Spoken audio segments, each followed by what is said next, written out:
India news exit poll जो है अब तकरीबन बिल्कुल सच्चाई की ओर जाता हुआ नजर आ रहा है और इस वक्त हमारे साथ उत्तर प्रदेश के deputy farmer CM Dinesh ji है और भाजपा के वरिष्ठ नेता। और खास सबसे बड़ी बात है कि वो गुजरात में के प्रभारी भी है इस चुनाव में। सीधे हम दिनेश जी से बात करते हैं बिना किसी देरी के।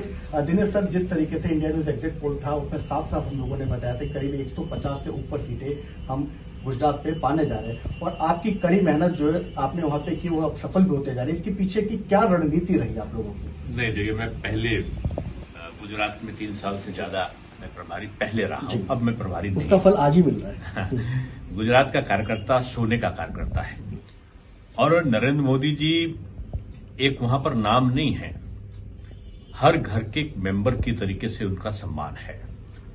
और मैं कहता जैसे लोग बोलते ना, कस्तूरी कुंडल बसा मृग ढूंढत मनमाई, ऐसे घटघट राम है दुनिया देखत नहीं। तो ये विपक्ष के लोग हैं ना कि ऐसे मोदी जी इस प्रकार से व्याप्त हैं, घट घट में जैसे बोलते ना कि शब्द है कि हर घर में व्याप्त है मोदी जी।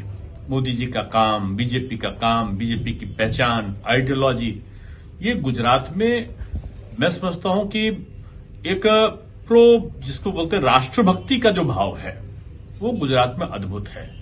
और जो गुजरात का विकास का मॉडल है वो अद्भुत है। गुजरात दंगा मुक्त हुआ है और विकास युक्त हुआ है, ये गुजरात की जनता बहुत भली भांति जानती है। आदरणीय अमित शाह जी का चाहे वो धारा 370, 35(1) के बारे में निर्णय हो, सीएए का हो, उसका भी बहुत बड़ा प्रभाव था वहां पर गुजरात में। और माननीय मोदी जी की जो मॉनिटरिंग सिस्टम है और बीजेपी का जो प्रदेश संगठन, मैं समझता हूं सीआर पाटिल बहुत कुशल संगठनकर्ता के रूप में वहां पर अध्यक्ष के रूप में आए हैं। और भूपेंद्र भाई पटेल की जो सौम्य छवि है, सीधे हैं, सरल है, समर्पित है, ईमानदार है, लो प्रोफाइल है, इसने गुजरात की जनता को, बीजेपी को तहे दिल से स्वागत करने के लिए प्रेरित किया है।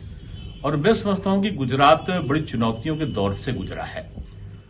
तमाम झूठे, फरेब और जिसको कहना चाहिए षड्यंत्रों का दौर भी चला है। झूठे अत्याचार आदिवासियों और हरिजनों में दिखाकर नेशनल मीडिया में उसको प्रदर्शित करने वाले षड्यंत्र भी हुए हैं। मोदी जी को तमाम प्रकार की गाली देने का, जितनी गाली देते थे उतना वोट बढ़ता था। तो कभी कांग्रेसी, कभी आम आदमी, कभी कुछ और, ये सब के सब गुजरात में जो अपनी पैठ बनाना चाहते थे, ओवैसी जो ख्वाब देख रहे थे, उनका स्वप्न दिन और रात दोनों का सपना टूट गया।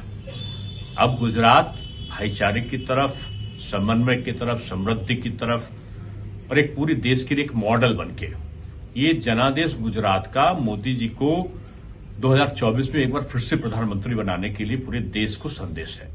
बिल्कुल, आपने सही कहा, 2024 के रूप में इस चुनाव को देखा जा रहा है। लेकिन सर ये बताइएगा कि जिस तरीके से खुद दिल्ली से सीएम अरविंद केजरीवाल वहां गए, उन्होंने कहा कि दिल्ली का विकास का, शिक्षा का मॉडल, हेल्थ का मॉडल वो वहां लागू करेंगे, तो क्या लगता है कि जनता ने उन्हें नकार दिया, जनता ने उनको नहीं स्वीकार किया? और दूसरी तरफ राहुल गांधी भी बहुत बढ़ चढ़ के बात कर रहे थे। देखिए, जो बड़बोले लोग थे, आज एक जो दिल्ली के नेता हैं उनसे पूछिए जो लिख के दिया था कि तुम झूठा लिखते भी हो, बोलते भी झूठा थे, अब लिखते भी झूठा हो, लिख के दे रहे थे गुजरात में हम स्वीप कर रहे हैं।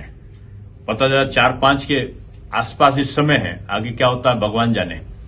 लेकिन इस प्रकार से झूठा दुष्प्रचार कर रहे थे और भारतीय जनता पार्टी का सूपड़ा साफ हो रहा है, ये बयान दे रहे थे। तो उनको अपने गिरेबान में झांकना चाहिए। जहां दिल्ली मॉडल की बात करते, ये बात अलग है कि एमसीडी में आम आदमी पार्टी जीती है, बीजेपी का वोट शेयर एमसीडी में बढ़ गया है। जितना विधानसभा में हमको मिला था उससे कहीं ज्यादा प्रतिशत वोट बीजेपी को इस बार मिला है। आम आदमी पार्टी का वोट शेयर दिल्ली में 11% से भी ज्यादा कम हुआ है।